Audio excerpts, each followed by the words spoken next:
మీ మోకాల నొప్పులకు ఎటువంటి సర్జరీ లేకుండా ఎపియాన్ పెయిన్ క్లినిక్ అందిస్తున్న అత్యాధునిక చికిత్స. నమస్తే, వెల్కమ్ టు సుమన్ టీవీ. ప్రస్తుతం మనతో పాటు ప్రముఖ వైద్యులు డాక్టర్ కిరణ్ గంగా ఉన్నారు. వారితో మాట్లాడదాం. హలో డాక్టర్ గారు. నమస్కారం మేడం. సమ్మర్ వచ్చేస్తోంది. ఈ వేడి ఎండల్లో సడన్గా ఏదన్నా అంటే దాహం అనిపించింది, తాగాలనుకుంటే కూల్ డ్రింక్స్ ఇవన్నీ వద్దు, మేము హెల్తీగా తాగాలనుకుంటున్నాం, సో నిమ్మకాయ నీళ్ళు తాగుదాం అనుకుంటున్నాం, కొంచెం సోడా వేస్తే బాగుంటుంది, ఇందులో కొంచెం ఏదన్నా యాడ్ ఆన్ ఫ్లేవర్ అయితే ఇంకా బాగుంటుంది అని ఒక ఆశ కలుగుతుందండి. పర్టికులర్గా డయాబెటీస్ ఉన్న వాళ్ళకి ఆ టైంలో ఎండలో వెళ్ళినప్పుడు కొంచెం షుగర్లో అవ్వడము, కళ్ళు తిరగడం అనిపించినప్పుడు వెంటనే ఇలా రోడ్డు దగ్గర కనిపించినప్పుడు తాగేస్తూ ఉంటారు. అలా మేము తాగొచ్చా, అదేమైనా ప్రాబ్లం అవుతుందా అని కొంతమంది అడుగుతున్నారు. సో వాళ్ళకి ఏం సమాధానం ఇస్తారు? సో ఇవన్నీ ఇప్పుడు మీరు షుగర్ పేషెంట్ అన్నప్పుడు 10 మంది షుగర్ పేషెంట్స్లో దాదాపు 8-9 మందికి బీపీ ఉంది. సో మీరు ఉప్పు వేసుకొని తాగితే బీపీ పెరగచ్చుగా. మళ్ళీ ఆడొక చిన్న పాయింట్ ఏంటంటే, సార్ చెమటలు బాగా మాకు బాగా ఎండలో చెమట పట్టింది కాబట్టి మేము ఉప్పు వేసుకుంటే ఏం పర్వాలేదని అడగచ్చు మీరు. ఇప్పుడు ఈ షుగరు, సో ఇంకొంచెం ఏదైనా న్యాచురల్గా మనకు దొరికేది ఏమన్నా ఉన్నాయా? ఇప్పుడు షుగర్స్ మీరు మంచి కంట్రోల్లో ఆల్రెడీ పెట్టుకున్నారు అనుకుందాం, హై షుగర్స్ లేవు, మీ షుగర్స్ ఒక 160-170 లోపే ఉంటున్నప్పుడు అంత ఎండకి టైంకి ఫుడ్ తినాలి. మీరు ఏదో ఎండకు బయటికి వెళ్ళి మధ్యాహ్నం స్టక్ అయ్యారు, సో లంచ్ ఏదో లేట్ అవుతుంది, సో మీకు షుగర్ డౌన్ అయ్యే ప్రమాదం ఉందనుకున్నప్పుడు ఒక షుగర్ కేన్ జ్యూస్ కానీ కోకోనట్ వాటర్ కానీ ఆ పరిస్థితులు తీసుకోవటం పర్వాలేదు, ఆల్టర్నేట్గా అవి తాగొచ్చు, పర్వాలేదు. అట్ ద సేమ్ టైం మీకు వాటర్ మెలన్ పీసులు కానీ, పైనాపిల్ పీసులు కానీ, ఈ మస్క్ మెలన్ పీసెస్ కూడా మీరు చూస్తే ఊర్లలో చిన్న చిన్న కప్స్లో పెట్టి అమ్ముతూ ఉంటారు, అది కూడా ఆ టైంలో మంచి ఆప్షన్. సో ఈ నిజంగా ఈ ఫ్లేవర్డ్ డ్రింక్స్ కానివ్వండి, ఉప్పు కలిపినటివి, చక్కెర కలిపినటివి షుగర్ పేషెంట్స్కి రైట్ కాదనే నేను చెప్తానండి. మజ్జిగ ఒకటి, బటర్ మిల్క్ ఒకటి అమ్ముతారు. మజ్జిగ మంచిగా దొరికితే గుడ్ ఆప్షన్. కాకపోతే చాలా వరకు ఈ మజ్జిగలో ఉప్పు ఎక్కువ కలుపుతారు. సో దానికి ఒక్కదానికి ఇక్కడ కన్సర్న్ కానీ, అదర్వైజ్ మీరు పల్చగా మజ్జిగ తాగుతానంటే హాయిగా తాగండి. సోడా వద్దంటారా సార్ అసలు? అట్ ద సేమ్ టైం మళ్ళీ మనం సోడాకు వచ్చినట్లయితే ఎందుకు వద్దంటున్నాము అంటే కార్బన్ డైఆక్సైడ్ అందులో ఏం జరుగుతుంది ఒకవేళ డయాబెటీస్ ఉన్న పేషెంట్స్? చాలా మంది ఈ మధ్య అసిడిటీ కంప్లైంట్ చేస్తున్నారండి.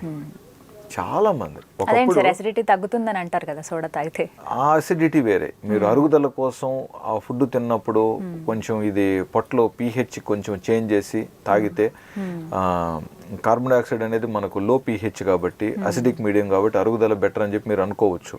బట్ చల్లగా ఆ టైంలో తాగితే, ఆయిలీ ఫుడ్ తిని అలాంటిది ఏదైనా తిని చల్లగా తాగినప్పుడు పొట్ట మొత్తం డిస్టర్బ్ అయిపోతుంది. సో కాబట్టి it is not a good option. ఇప్పుడు మార్కెట్లో అడ్వర్టైజ్మెంట్స్లో చూపిస్తూ ఉంటారు, అది తినేసి ఇది తాగితే చాలా దమ్ము ఉంటుందని. బట్ మరి ఆ రోగాలు కూడా అలాగే పెరుగుతున్నాయిగా. ఇప్పుడు 100 ఏళ్ల క్రితం ఎక్కడున్నాయి ఇలాంటివన్నీ? మరి ఆ రోజు బాగానే అరిగించుకున్నారుగా అందరూ మన పెద్దోళ్ళు. వాళ్ళు రాళ్ళు తిన్న అరిగిపోయినాయి వాళ్ళకి.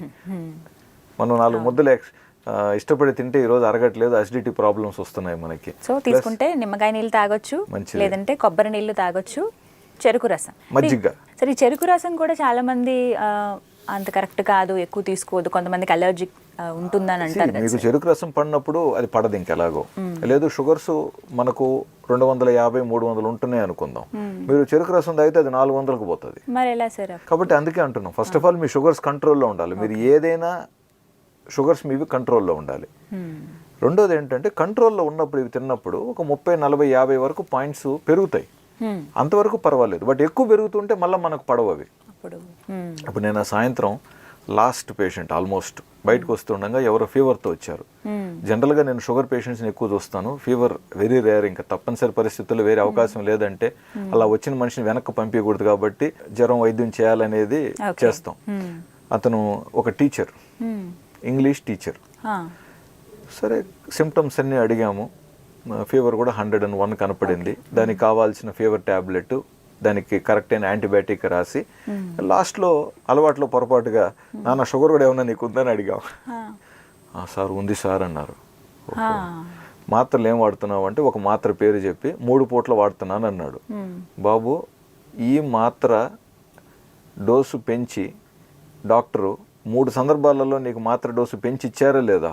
అవును సార్, నాకు షుగర్ వచ్చి 7 ఏళ్ళు అయింది సార్, ఈ ట్యాబ్లెట్ని 3-4 సార్లు డోసులు పెంచి ఇంతకంటే ఇంకా పెంచలేమని చెప్పారు సార్ చివరిసారిగా మా షుగర్ డాక్టర్ అన్నారు. బాబు నీకు షుగర్ డాక్టర్ నీకు ఇన్సులిన్ చెప్పాడా లేదా? సార్ చెప్పాడు సార్, కొనుక్కున్నాను కూడా సార్, కానీ అలవాటు అవుతుందేమో అని వాడట్లేదు సార్ అన్నాడు. సో అంటే ఆ మాత్ర డోసును బట్టి ఇతను ఇన్సులిన్ రిక్వైర్మెంట్ పేషెంటా కాదనేది మనకు అర్థమైపోయింది. సరే బాబు, తప్పుగా అనుకోగాకు, నువ్వు టీచర్వి, కష్టపడి పనిచేసే వ్యక్తివి, ఏదైనా ఇబ్బంది వస్తే బాడీలో హై షుగర్తో దాన్ని ఎవరు మళ్ళీ. సరే ఎనీవే, షుగర్ రిపోర్ట్ ఏమైనా ఈ మధ్య కాలంలో టెస్ట్ చేసావా? సార్ 6 నెలలు అయింది సార్ టెస్ట్ చేసి. నాన్న నువ్వేమనుకోకపోతే ఒక ర్యాండమ్ షుగర్ టెస్ట్ చేసుకుంటా, ఎందుకంటే నీకు హై షుగర్లో ఉంటే నువ్వు ఈ మందులు జ్వరానికి పనిచేయవు అని పిలిపించి ఇమీడియట్గా ర్యాండమ్ గ్లూకోమీటర్తో షుగర్ టెస్ట్ చేస్తే 279, అంటే 300కి 20 పాయింట్లు తక్కువ అంతే. సరే నాన్న ఇన్సులిన్ ఉందా ఇంట్లో అంటే ఉంది సార్ అన్నాడు. సరే వెళ్ళి ఆ డాక్టర్ నీకు ఏదైతే ఇన్సులిన్ సలహా ఇచ్చాడో ఆ మోతాదు దయచేసి వాడు. హై షుగర్ తగ్గుతుంది, జ్వరంలో నుంచి బయటపడతావు. తర్వాత ఫ్యూచర్లో నువ్వు నీకు నచ్చిన మంచి షుగర్ డాక్టర్ దగ్గర చూపించి షుగర్ కంట్రోల్లో పెట్టుకో. అంటే 110, 150 లోపు నీకు షుగర్ ఉండాలి, ఇంతకంటే ఎక్కువ పెట్టుకోకూడదు బాబు అని చెప్పి ఎక్స్ప్లెయిన్ చేసి పంపటం జరిగింది. ఇప్పుడు నువ్వు జ్వరానికి వచ్చావు కాబట్టి నేనే నీకు షుగర్ డాక్టర్ అంటే ప్లేట్ మార్చినట్టు అవుతుంది. కాబట్టి అతనికి స్వేచ్ఛ అతనికే వదిలేసి, బట్ బాధ అనిపించింది. ఒక టీచర్ వృత్తి, బిజీ స్కెడ్యూల్స్, నిజంగా వాళ్ళు డాక్టర్ దగ్గరకు వచ్చి చూపించుకునే టైం ఉండదు. ఎందుకంటే ఇవాళ రేపు వాళ్ళు మార్నింగ్ నుంచి ఈవినింగ్ వరకు పాఠాలు, సాయంత్రం పూట ట్యూషన్ చెప్పుకుంటారు. ఇంక వాళ్ళకు శనివారం కూడా పనిచేస్తున్నారు. దొరికేది ఒక ఆదివారంలో చాలా వరకు డాక్టర్స్ దొరకరు. దొరికిన ఆదివారం పూట కొంచెం డిఫరెంట్ కష్టాలు ఉంటాయి. వాళ్ళు ప్రాక్టికలిటీ అయినప్పటికీ కూడా ఒక మనిషి మరి హై షుగర్తో ఎందుకు బాధపడాలండి? అది నా బాధ. సో మొత్తం మీద సోడాలు అయితే అవాయిడ్ చేయండి అని చెప్తున్నారు, ఎందుకంటే మన ఆరోగ్యానికి మంచిది కాబట్టి. అది ఎవరైనా, డయాబెటీస్ ఉన్న వాళ్ళే కాదు, ప్రత్యేకించి డయాబెటీస్ ఉన్న వాళ్ళైతే కొబ్బరి బొండం అనేది ది బెస్ట్ అండి. ఎస్ అండి. ఇప్పుడు మీరు ఆల్రెడీ నోన్ షుగర్ పేషెంట్ కాబట్టి మనకు కొన్ని కొబ్బరికాయలు మన ఎదురు కూడా అనుకున్నాం కొంచెం తీగా ఉండవు. అవును, బట్ అందులో ఎండాకాలం కదా సార్, కొంచెం వేడిగా కూడా ఉంటాయి. సో అందులో మనకు ఆ టైంకి కావాల్సిన మినిమం షుగరు, కొంచెం అందులో పొటాషియము, దాంట్లో కొంచెం ఎలక్ట్రోలైట్స్ అవి ఉంటాయి కాబట్టి తీపి తక్కువైనా సరే. ఇప్పుడు జనరల్గా మనకి ఏం అలవాటు, నాకు తీగా ఉండే నీళ్లు ఉండే కొట్టి అంటాం. అవును, ఆపోజిట్ కొంచెం తీగా తక్కువ ఉండేది కొట్టు బాబు అని అడగచ్చుగా. అంతేకాకుండా ఇప్పుడు ఎక్కడైతే మనకు సోడాలు అమ్ముతూ ఉంటారో పక్కనే కొబ్బరి బొండం కనపడుతుంది, అక్కడే మనకు షుగర్ కేన్ కనపడచ్చు. లేదా ఇవాళ రేపు మజ్జిగ ప్యాకెట్లు కూడా మనకు ప్యాకెట్స్ దొరుకుతున్నాయి. ఈ వీటిల్లో కూడా మనకి గవర్నమెంట్ సంస్థకు సంబంధించింది అయితే ఇంకా బెటర్ అండి. నేను గమనించాను, వీటిలో వాడే ingredients are more better. Highly salt అనేది ఉండట్లేదండి. ఈ ఇప్పుడు కమర్షియల్గా ప్రైవేట్ వాళ్ళవి అయితే కొంచెం స్టోరేజ్ కోసం అవి పులుపు ఇమీడియట్గా రాకుండా ఉండటం కోసం కొంచెం ఇంగ్రీడియంట్స్ మారుతాయి అంటున్నారు. బట్ వేరస్ ద గవర్నమెంట్ నుంచి వచ్చిన బ్రాండ్స్ మీకు తెలుసు కాబట్టి ఇవి బెటర్ ఆప్షన్ అని చెప్పి నేను ప్రాక్టికల్గా విన్నాను.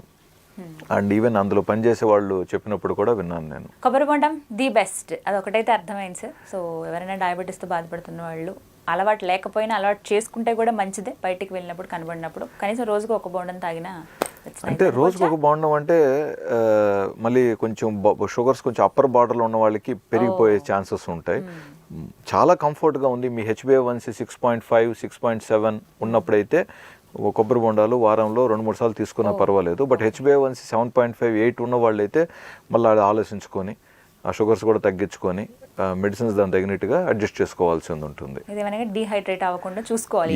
ఇక్కడ డీహైడ్రేషన్ ఎండాకాలంలో అవ్వకూడదు, మీకు ఎండ దెబ్బ తగలకూడదు, వడదెబ్బ తగలకూడదు, ఇలాంటి పరిస్థితులు ఉంటాయి కాబట్టి వీటికి మనం పర్మిషన్ ఇస్తున్నాం. ఎందుకంటే ఇప్పుడు మనకు విలేజెస్లో, రూరల్ ఏరియాస్లో పని చూసుకొని బస్సు కోసం వెయిట్ చేస్తూ ఉంటారు. ఆ బస్సు కొంచెం లేట్ అయింది అనుకోండి, వీళ్ళకు కొంచెం ఇబ్బంది పడతారండి. అందుకోసమే ఇవన్నీ మీరు తీసుకోవచ్చు అని చెప్తున్నాం మనం. ఇప్పుడు సాఫ్ట్ డ్రింక్ అనేది ఎలాగో మంచిది కాదు, షుగర్స్ ప్లస్ అవి దాహం కూడా పూర్తిగా తీర్చదు, ఇంకొంచెం తాగాలనిపిస్తుంది. ప్లస్ అవి కూడా ఈరోజు ఖరీదు పెరిగినాయి కాబట్టి న్యాచురల్ ఇవి బెటర్ అనేది మనకు ఒక సలహా అండి. అదొకటి తెలుసుకోవాలి. రైట్. సో మొత్తం మీద తాగొచ్చు డ్రింక్స్, బట్ లిమిట్ అనేది ఉండాలి. ఆప్షన్ ఉన్నప్పుడు సోడాలు వీటికి వెళ్ళాల్సిన అవసరం లేదు. కొబ్బరి బొండం ఉన్నప్పుడు కొబ్బరి బొండం తీసుకుంటే బెటర్ అంటారు. రైట్ డాక్టర్ గారు, థ్యాంక్ యూ అండి. నమస్తే.